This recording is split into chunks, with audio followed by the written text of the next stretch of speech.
grab a beer and pull up a deck chair. This is True Crime Island, another true crime podcast bringing you true crime from around the world.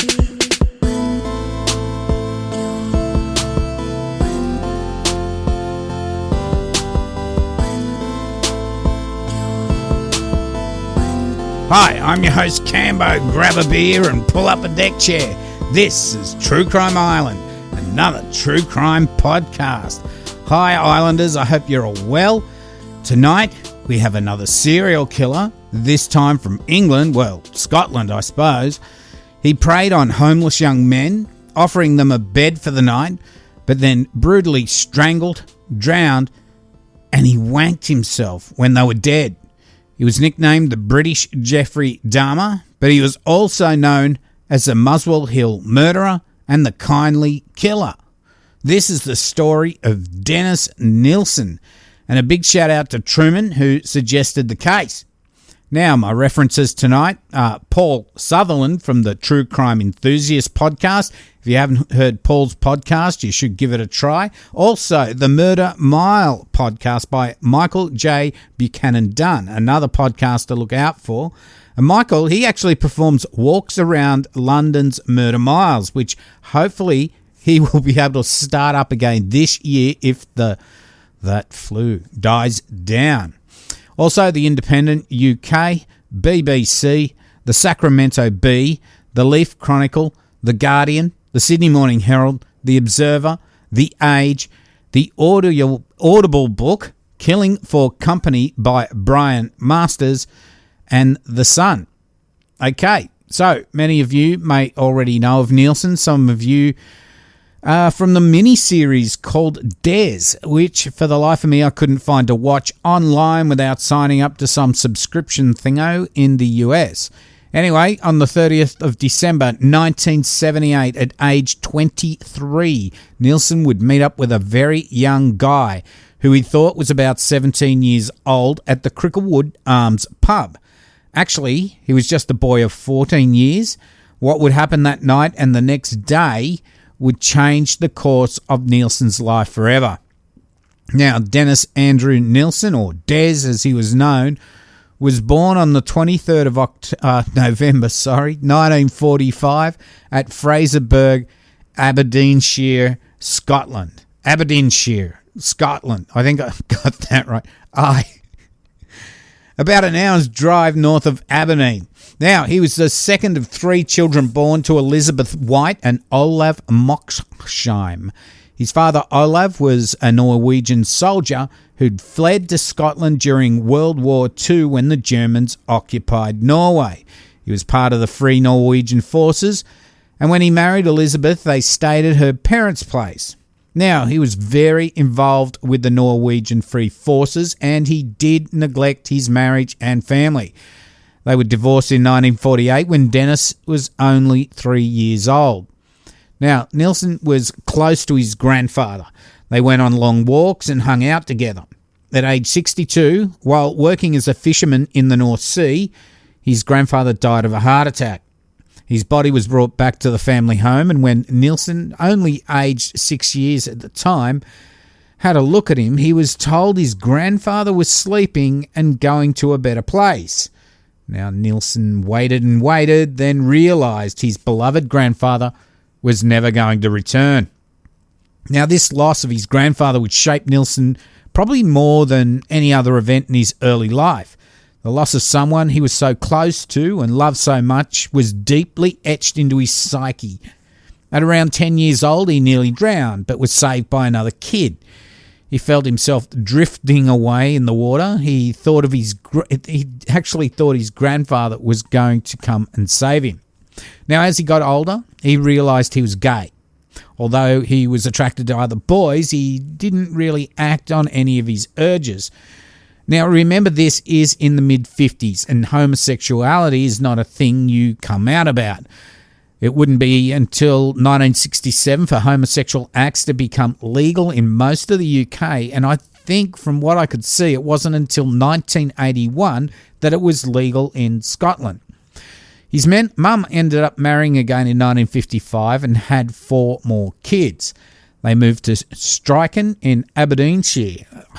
Striken. They were poorer than most, and he sort of just wanted to get out of there. He thought of Striken as a shithole. My words, not his, a place with nothing much to do and no real future for him. At school, he joined the Army Cadets as he thought that one day the Army would be his ticket out of the place. And join the Army he did. He was only 16. He trained in the south of England at the Aldershot Barracks. Now, Nilsen enjoyed Army life, and after the loss of his grandfather and the emptiness and loneliness that followed, now he felt part of a hard-working team. He would train in the catering corps, which this actually gave him skills in butchery that he would put to great effect in later life. Although he was relatively happy in the army, he still felt guilty having gay feelings and tried to reconcile this in his mind that he was probably bisexual rather than homosexual. Now, there was a lot of drinking while he was in the army, drinking until people passed out. Now, Nilsen fantasised over the passed out bodies of his mates, and he would also fake being passed out in the hope that maybe he might get groped. In his later army days, he had a room to himself where he could whack off in private, and he worked out that if he stood in front of a mirror the right way, he could fantasise that he was having sex with another bloke. Nilsen spent just over 11 years in the army, rising to the rank of corporal, and he probably could have gone a little bit further. Now, during this time, he had many homosexual encounters outside of the army, but he was frustrated when he got feelings for a young soldier that grew stronger, but he knew would never come of anything. He left the army because of his political persuasions at the time put him at conflict with the army's operations in Northern Ireland at the time. Now, just a little bit off topic, and some of the UK Islanders might know, but even in 1994, when I was backpacking and working in London, often you would be on the tube and the train would stop, and then everyone would have to evacuate because someone had left their bag on the train, and it would have to be checked out just in case it was an IRA bomb. Now, I don't know if that still happens in the UK, but of course it wouldn't be from the IRA anymore. Anyway, after leaving the army, he went home to Scotland, but this was short-lived after a fight over being gay with his brother. Nilsen went back to London late 1972.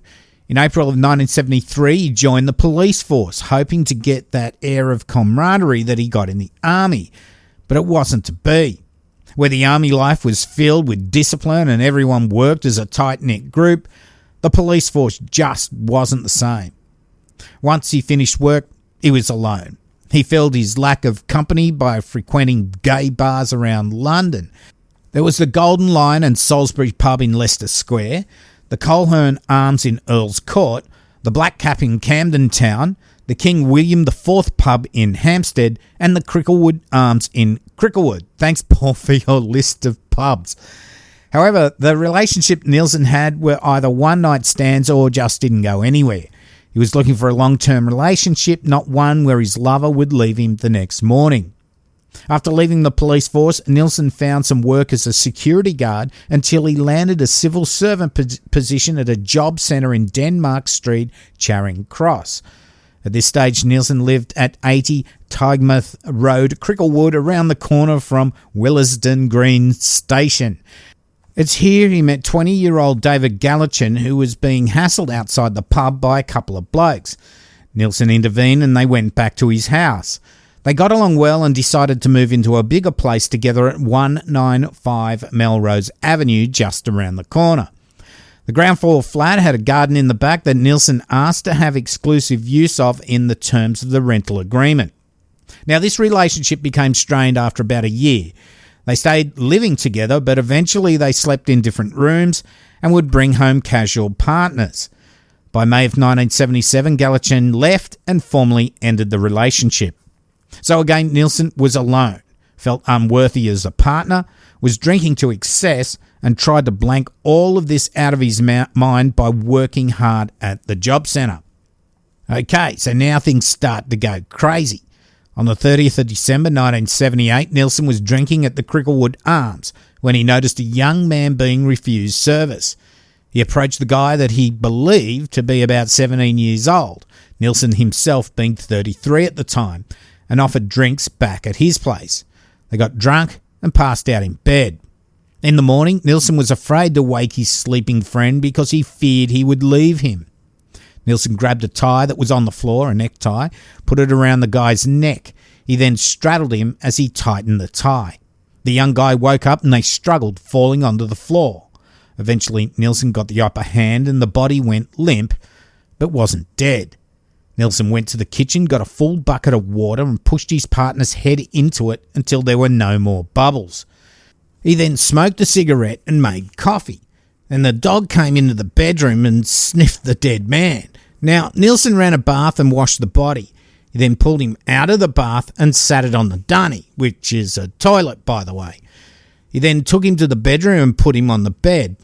Nilsen expected police to knock on his door at any time once the young man was noticed missing, but this never happened. He went into town and bought an electric carving knife with the intention of cutting up the body.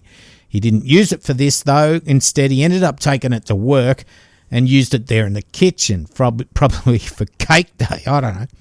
Anyway, Nilsen dressed the body and placed him in the bed and hugged him.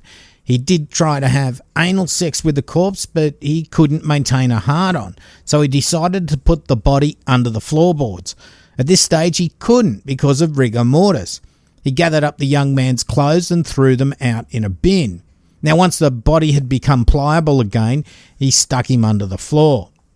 Later, he took the body out again and washed it in the bath. He then took it into the bedroom where he admired the youthfulness of the body, and he ended up wanking himself onto it.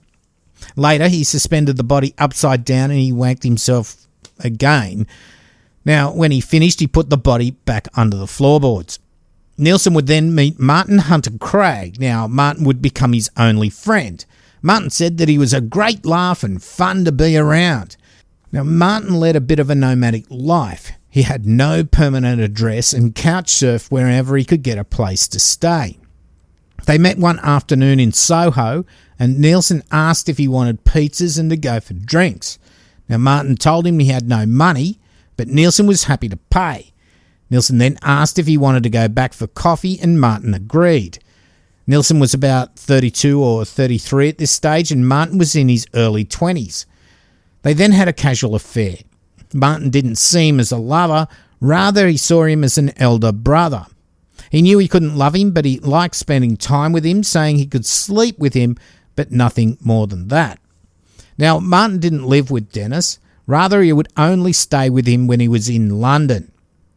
Martin said Nilsen would sometimes play dead, collapsing into a heap on the floor with his arms sprayed out. Now, Martin knew he was faking it. He just thought it was weird and wondered if Nilsen maybe wanted him to take advantage of him. Martin reckoned he was never a victim because he tolerated his weirdness and would always have a comeback if Nilsen said something weird or rude. He said Nilsen seemed to like someone having control over him. Also, Nilsen knew Martin would leave, but he would always come back to visit, unlike his one-night stands. Anyway, on the 11th of August 1979, 7 months after killing his first victim and storing the body under the floorboards, he would dispose of the body by burning it in the backyard with rubber tyres to help disguise the smell. He then pounded the ashes to powder and raked them into the ground. The name of this young man wouldn't be known until 2006, as Nilsen had actually forgotten it. And it was Stephen Holmes, not 17 as Nilsen had thought, or said he thought at least. Stephen was only 14 years old. Now, after the killing of Holmes, Nilsen had thoughts that maybe he should give himself up.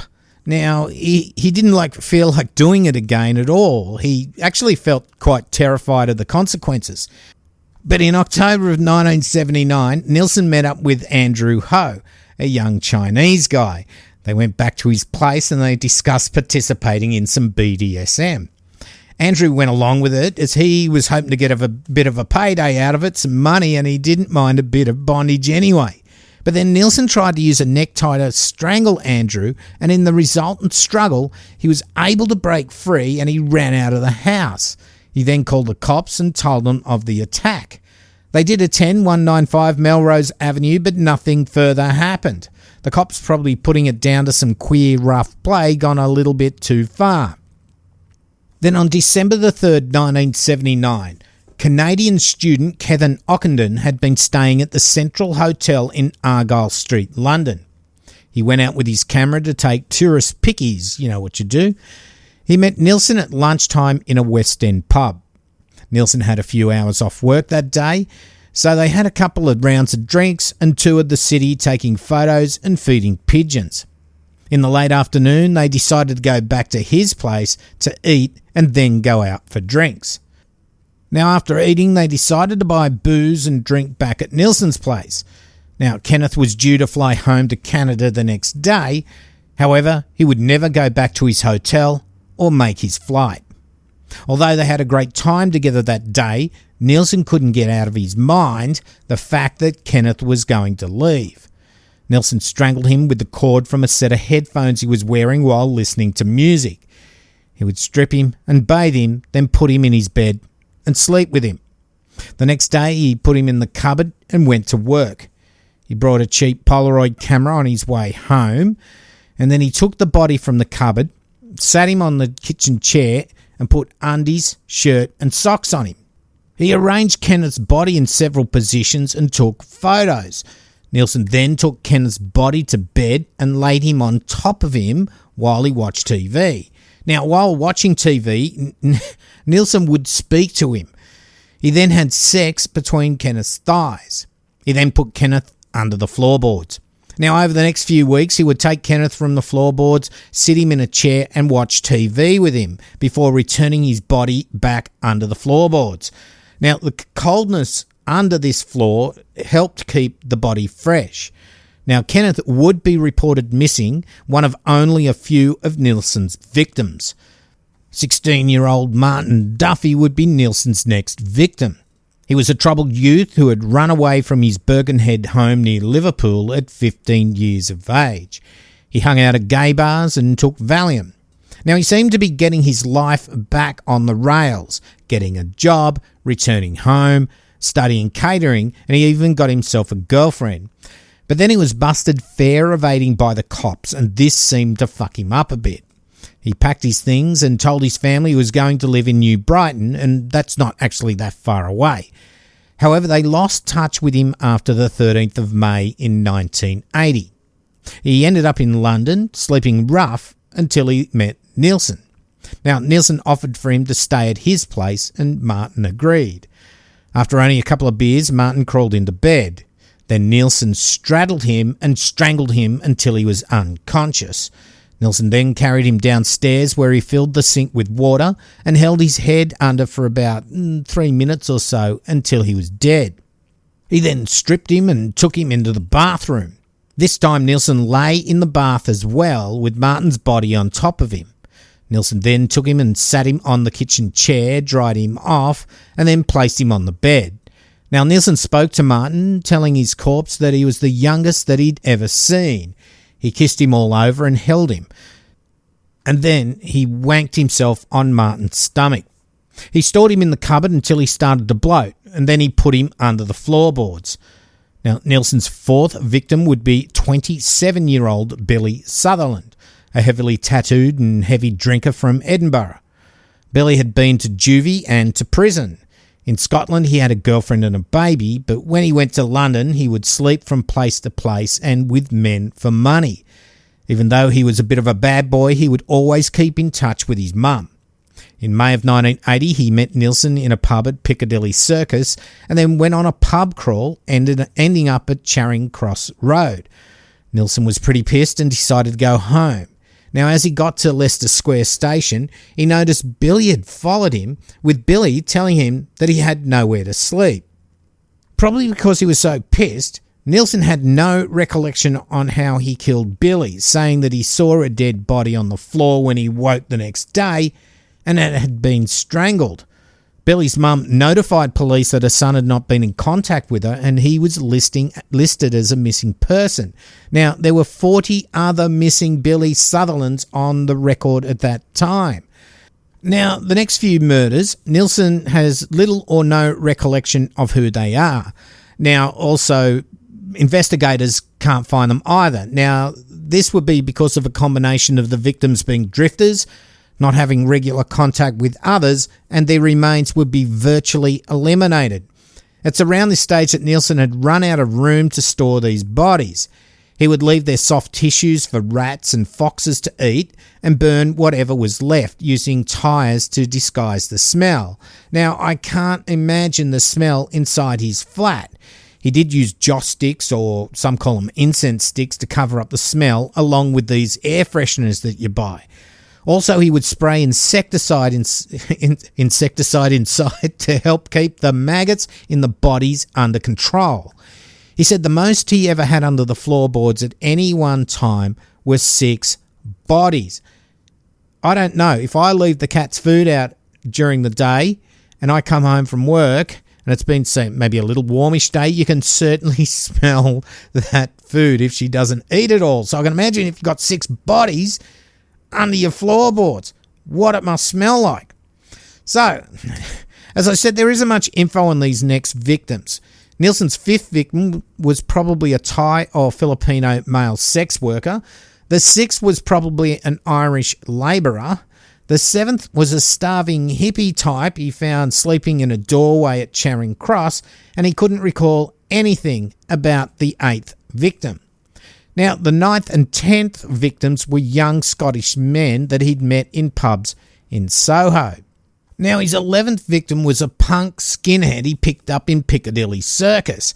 He had a neck tattoo which said, "Cut here," and later that night, Nilsen did just that. Victim 12 was 24-year-old Malcolm Barlow from Sheffield. Malcolm was epileptic and forever on government assistance. In fact, he was known to know the government assistance or DHSS procedures like the back of his hand, and apparently that's about all he knew. He was very low IQ. He could bring on an epileptic fits whenever he required it to get sympathy. His parents were dead and he had no friends. He was a liar that would do anything for money, including blackmail and sleep with blokes. He was lying on the footpath near Nilsen's house on the 17th of September 1981. When Nilsen saw him as he walked past on his way to work, he asked if he was okay. Now, Malcolm said he was having side effects from the epilepsy medicine, and Nilsen took him back to his place for a cup of tea while he went down the street and called 999 for an ambulance.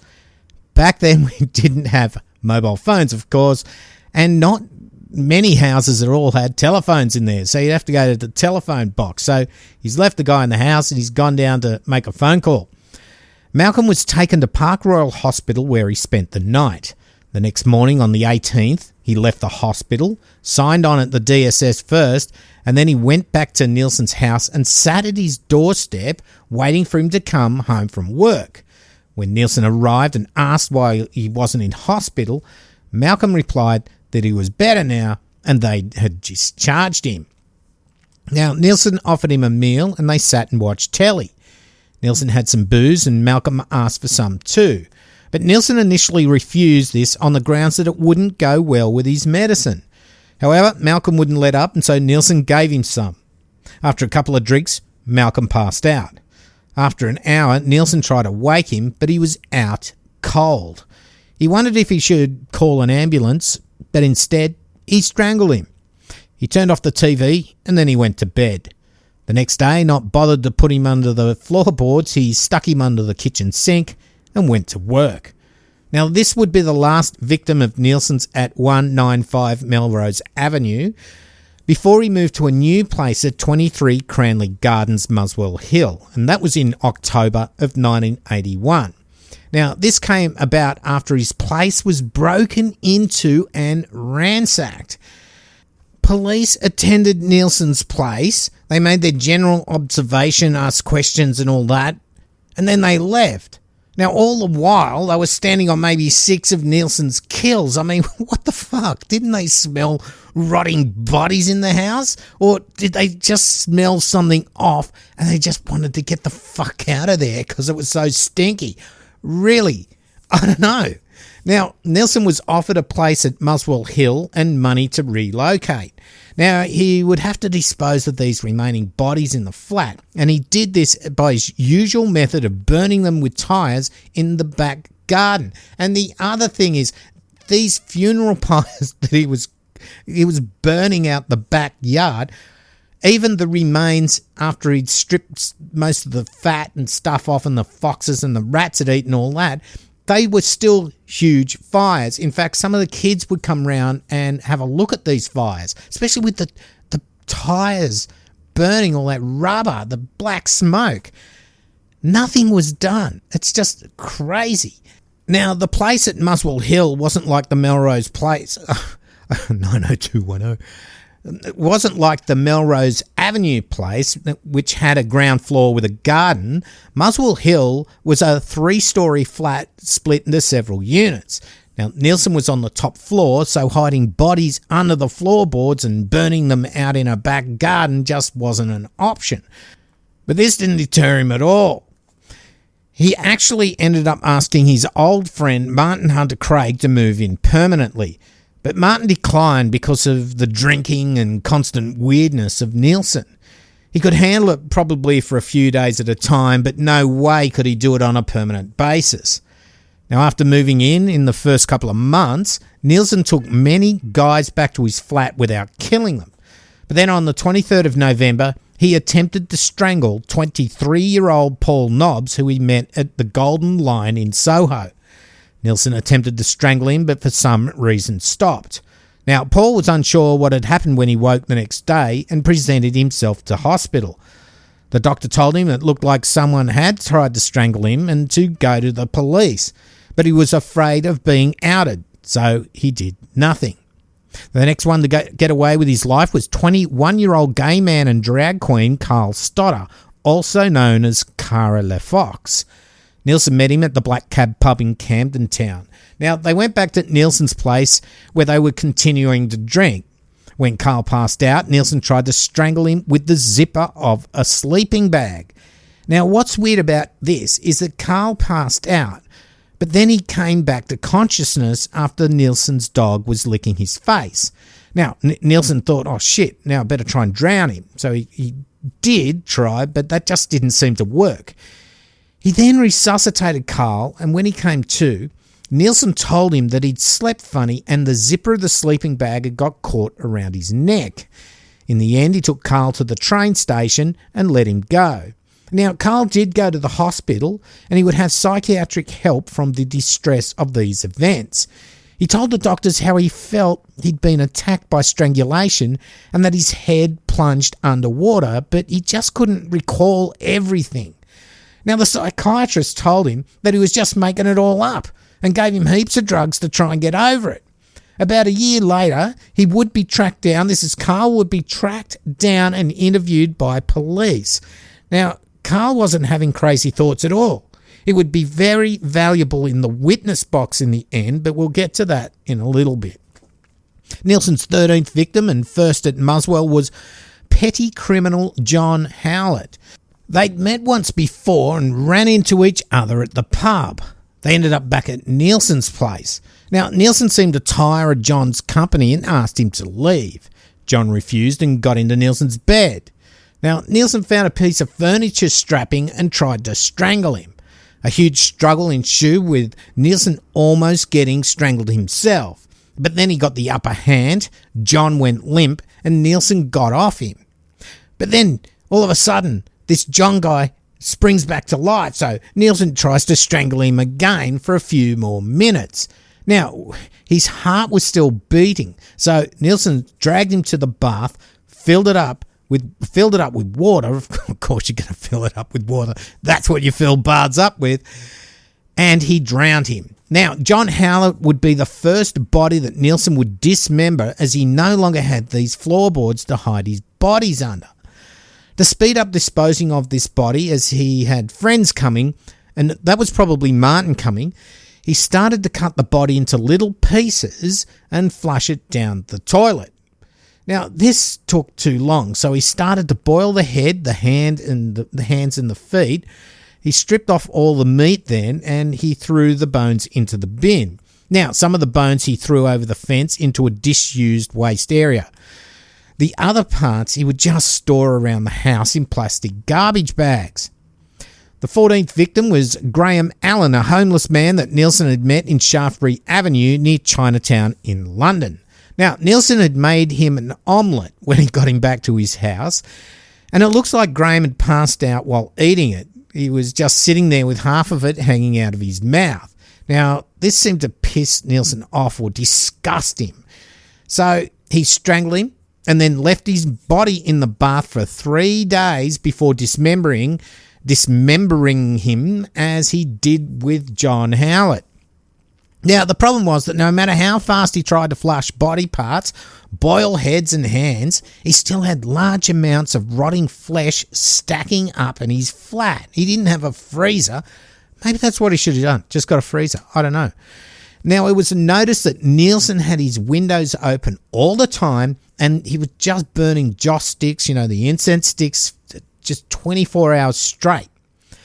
When Martin came to visit his mate, he said to Nilsen that the new place stunk, and it stunk the same as his last place. Now, Dennis said that the smell seemed to follow him around. Nilsen's 15th and final victim was drug addict Stephen Sinclair. Now, Nilsen bought him a hamburger in Oxford Street, and Nilsen then offered him to come back to his place. With Stephen high on booze and smack, Nilsen found it easy to strangle him, but it would be disposing of his body that would bring everything undone. You see, you can flush away just so much in body parts before the drains will clog up, especially in London. I mean, I stayed in a bed and breakfast once in Bath. You take a dump and then you press the button, and it's like they got this little blender in the bottom of it. It goes rah, rah, rah, and it grinds it all up before it flushes it away. That's how bad the plumbing is, that it has to grind your poos before they flush them away. And I'm sure a few of my UK listeners will understand what I'm talking about. Anyway, he's flushing all these body parts, and clog up it did. Now, first the lower floors were having problems with toilets blocking and backing up, then the mid-level floors as well. Now, this meant plumbers would be called, and Nilsen knew that he might get busted. At first, the plumber was called, and he did the usual thing by trying to put Drano down the dunny, but this didn't work. So the big guns were called in for a better look. Now, Dynarod was the company, and they are still around today, actually. Now, they were called in as they have mechanical devices that can worm their way down the drain and unclog shit, literally. I think they're called electric eels. They opened a manhole cover and saw what they thought was flesh and bones. Now, they didn't call police straight away as it was getting dark. Instead, they decided to come back the next day and check it out properly without making a big fuss with police. I mean, they probably thought it was just some animal bones, maybe some chicken bones. They never really entertained the idea it would be human flesh and human bones.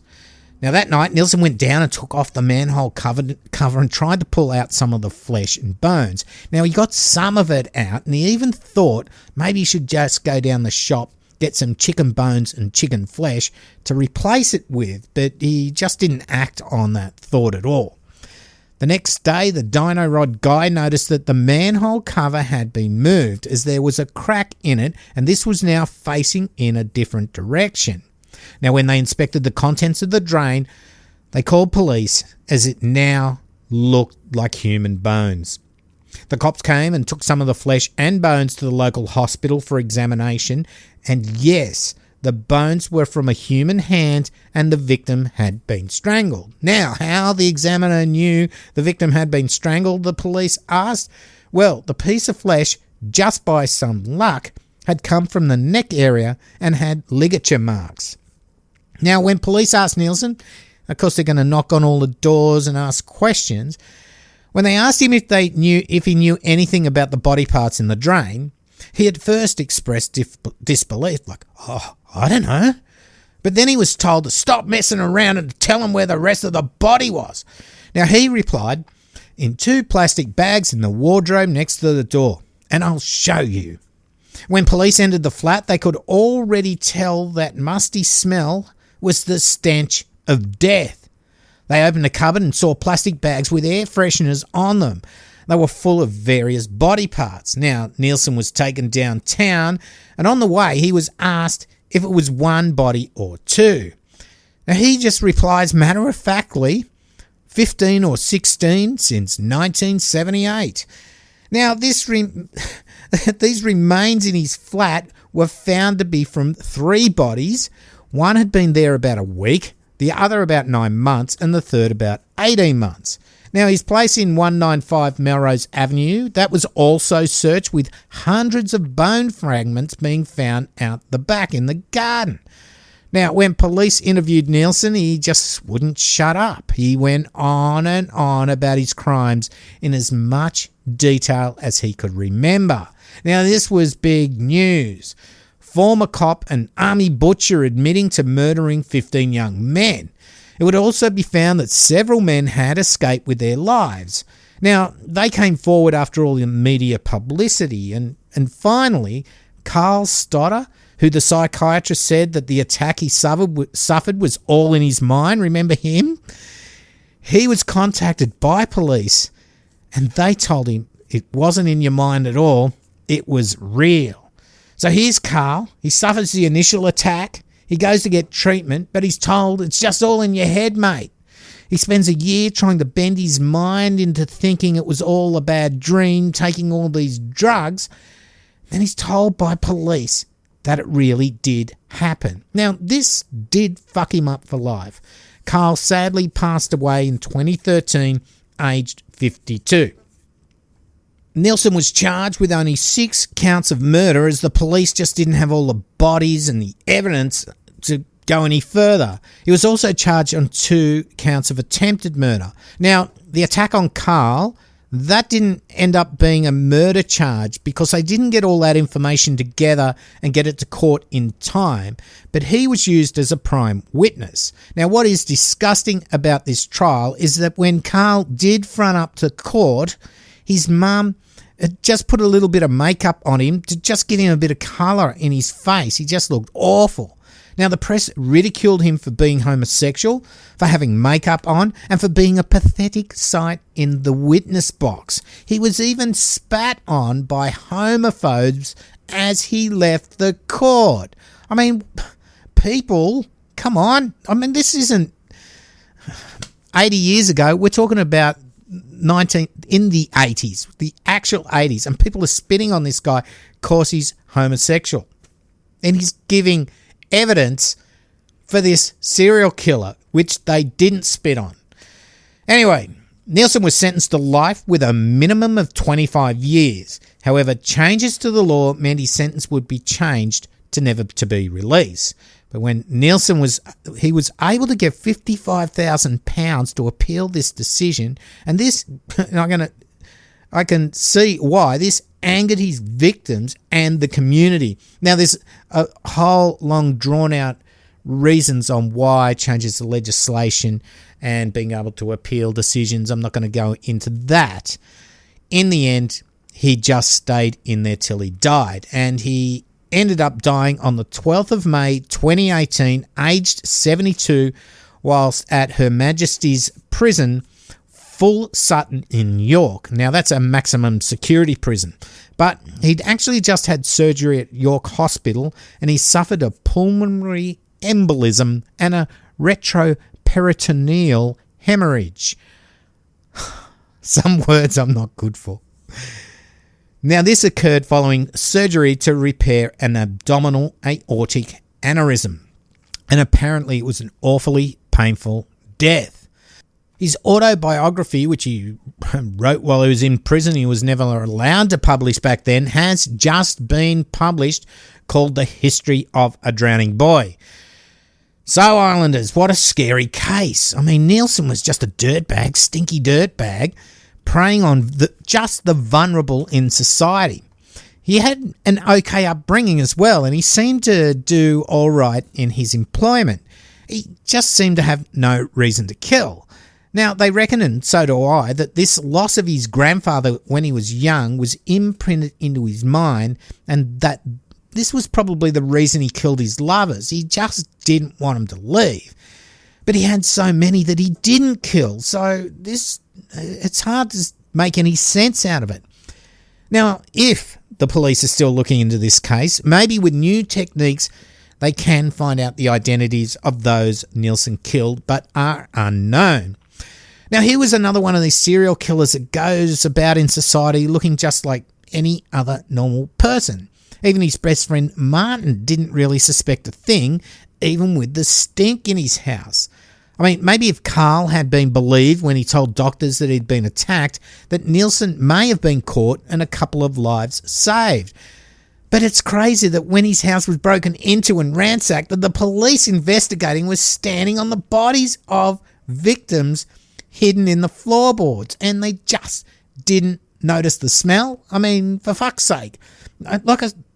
Maybe they just got there and it was a bit musty and shitty, and they just thought as soon as they got there, let's just get out of here. I don't know. And what did this smell like at work? What did he smell like at work? You'd think that the stink would just get into everything, into his suit, into his shirt, his socks, even his Manscaped underpants. I don't know, maybe people in the office just thought he had BO, or maybe they all had BO and they all just drowned out each other's smell. I don't know. Maybe they're just being nice that he's the stinky guy and they don't go out with him because he didn't socialise with him. They just don't go out with him. They don't go back to his house because he's the stinky guy. I don't know. No one seemed to notice at his work. Another crazy fact is that Nilsen actually sent a letter to council complaining of blocked drains after he started flushing body parts down them.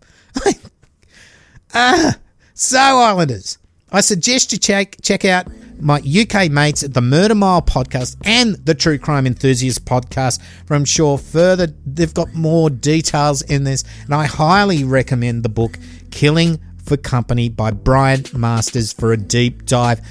I've got it on Audible because I just don't have time to flick pages and read stuff. I've got to lie back and listen, and it is a great, I haven't listened to it all, I've listened to certain chapters of it, but it's a really good deep dive. So, before I go, a big shout out to all my patrons. Thank you for all your support to keep the lights on, as generally this is a commercial-free podcast. Special thanks to my new patrons, Kurt Perch, hey Perchy, how you going? And Colleen Thomas. Now, if you'd like to help out, go to patreon.com/True Crime Island, and I have delayed sending out stickers to people because I've got a new batch that I'm going to send out this week with this month's Patreon people. And if you do get an email from me for your reward mug or t-shirt, which I've sent out and you haven't replied, just reply to me and I can get all that sorted out. Just in case I've missed you as well, just say, hey, I've been here 3 months, where's my mug, where's my shirt? That's cool. Now, if you just want to buy me a beer, you can shout me out on paypal.me/True Crime Island. Now, there's links to the merch, social media, and all that YouTube stuff on my website, truecrimeisland.com, where you can also email me if you want to get in touch with me. So, I've been your host, Cambo. You've been listening to True Crime Island. And as I always say, don't forget to delete your browser history. Good night. Boom fuckalunga.